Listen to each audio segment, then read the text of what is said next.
반갑습니다. 권호수입니다. 추석 연휴를 앞두고 온라인으로 만나게 되었습니다. 설레는 연휴를 앞두고 있는데요. 모쪼록 건강하게 탈 없이 연휴를 보내길 바라겠습니다. 2023학년도 2학기 글쓰기 기초 5주차 강의입니다. 오늘은 성찰적 글쓰기 실습 세 번째 내용 생성과 개요 작성입니다. 우리가 지난 실습을 통해서 여러분들의 지난 삶을 정리를 했고요. 글감을 선정했습니다. 오늘은 설정한 글감을 바탕으로 어떤 내용을 쓸 것인가, 그 내용을 어떻게 배치하고 전개할 것인가를 고민해야겠습니다. 먼저 내용 생성과 관련해서 여러 활동들을 할 수가 있는데요. 앨범을 찾아볼 수도 있고 가족, 친구 등 주변 사람과 대화를 나눠볼 수 있습니다. 또 마인드맵 등을 통해서 사고를 확장하고 글의 내용을 더 풍부하게 할 수 있겠습니다. 이렇게 생성한 글의 내용을 적절하게 배치해서 좋은 글이 될 수 있도록 전개를 고민해야겠는데요. 바로 이 단계가 개요 작성 단계입니다. 글을 쓸 때 어디에 어떤 방식으로 무슨 내용을 쓸 것인지 미리 계획하는 것을 개요 작성이라고 하는데요. 개요 작성 단계에서는 내용 전개 방식을 고민해야 합니다. 전개 방식 살펴봅시다. 구성 방법은 크게 시간적 구성, 공간적 구성으로 구분할 수 있는데요. 시간적 구성은 시간의 흐름에 맞춰 사건이나 일이 진행되어 가는 시간적 순서에 따라 내용을 제시하는 방법입니다. 특히 우리가 활동하고 있는 성찰적 글쓰기에서 가장 보편적으로 활용하는 방법이기도 합니다. 공간적 구성법은 사물의 배치 관계에 따라 위에서 아래 혹은 왼쪽에서 오른쪽, 중심에서 주변, 가까운 곳에서 먼 곳 순으로 배치하는 방법입니다. 그 외에 문단을 전개할 때는 핵심적인 내용을 문단 첫머리에 배치하는 두괄식 구성, 그리고 핵심적인 내용을 문단 말미에 배치하는 이괄식 구성, 처음과 끝부분에 배치하는 양괄식 구성이 있겠습니다. 또 글의 주제가 단일 주제가 아닐 경우 열거식 구성을 활용할 수도 있겠습니다. 성찰적 글은 그 특성상 문학적인 표현이 글의 완성도를 높이는데요. 전개 방식 중 시간적 선후 관계에 따라 구분 짓자면 정태적 전개와 동태적 전개로 구분할 수 있겠습니다. 정태적 전개는 시간의 흐름을 배제한 논지 전개 방식이고, 동태적 범주는 시간의 흐름을 전제로 한 논지 전개 방식이라 생각하면 되겠습니다.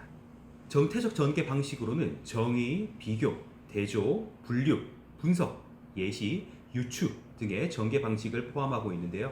이런 전개 방식은 성찰적 글보다는 설명문 등의 비문학적인 글에 주로 사용됩니다. 성찰적 글에서 주로 활용하는 방식으로는 시간의 흐름을 포함한 동태적 전개가 더 적절하겠습니다. 동태적 전개는 일정한 시간 내에 일어나는 일련의 행동이나 시간의 흐름에 따라 전개되는 사건에 초점을 두는 서사, 또 어떤 목표나 결과를 가져오게 한 일련의 행동, 변화 등에 초점을 두는 과정, 어떤 결과를 가져온 원인과 그로 인해 초래된 결과에 초점을 두는 인과 등의 방식이 포함됩니다.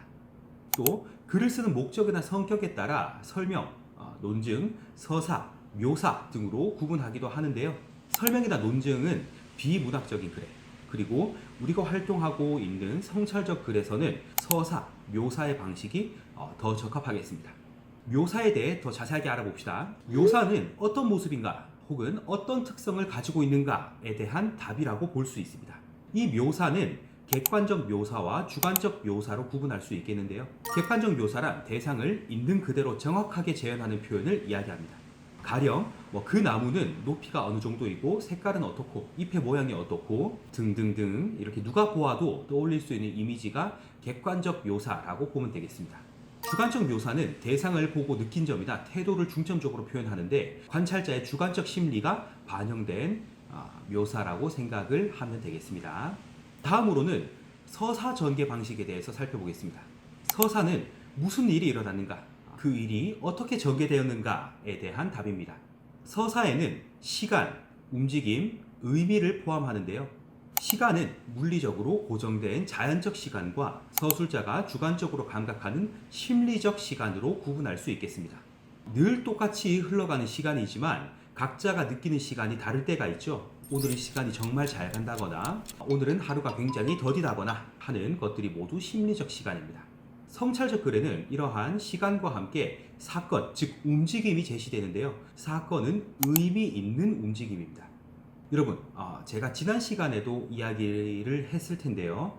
성찰적 글은 단순히 나는 언제 어디서 태어났고 언제 어느 일이 있었다, 여기서 그치면 안 됩니다. 중요한 건 사건이 의미를 지녀야 한다는 겁니다.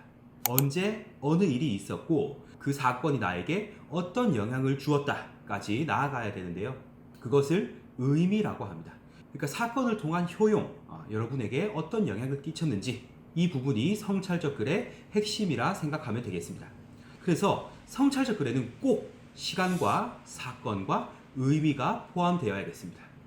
우리가 활동하고 있는 성찰적 글은 서사문에 속하죠. 여러분들의 이야기니까 이러한 서사문은 인과관계에 따라 구성되는 것이 일반적입니다. 이 구성에는 중심 사건을 이끌어가는 갈등, 이때 갈등이라 하면 외적 갈등과 내적 갈등을 모두 포함합니다. 자, 한편에 성찰적 글을 쓰기 직전까지 와 있습니다. 여러분들이 떠올린 경험을 확장하고 이를 어떻게 배치할 것인가를 고민해야 할 시간입니다. 실습 안내하겠습니다. 먼저 마인드맵 그리기가 첫 번째 활동입니다. 여러분들이 작성한 성장 연표 중에서 한 사건을 글감으로 선택해서 그와 관련한 다양한 내용들을 확장해 나가면 되겠습니다. 혹은 성장 연표에 미처 작성하지 못한 내용이라 하더라도 새로이 내용을 만들어 나가도 되겠습니다. 마인드맵 활동을 통해 내용을 많이 확장을 한다면 글의 내용이 더 풍부해지겠죠. 그러니까 과제를 수행한다기보다 여러분들의 마음을 정리해 본다고 생각을 하고 또 여러분들의 마음을 확장해 본다고 생각을 하고 실습에 임해주면 되겠습니다. 두 번째 활동은 개요도 작성입니다. 글의 처음, 중간, 끝 전개를 고려해서 각각의 소주제를 정하고 각 소주제에서 다룰 내용들을 진술하면 되겠습니다. 전개 계획에 따라 서식은 변형해도 되니까 효과적인 전개 방식을 고민해 보시길 바라겠습니다.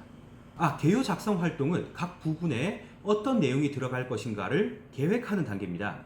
간혹 이렇게 개요 작성하세요 라고 하면 개요도에다가 글 본문을 적는 학생들이 있습니다.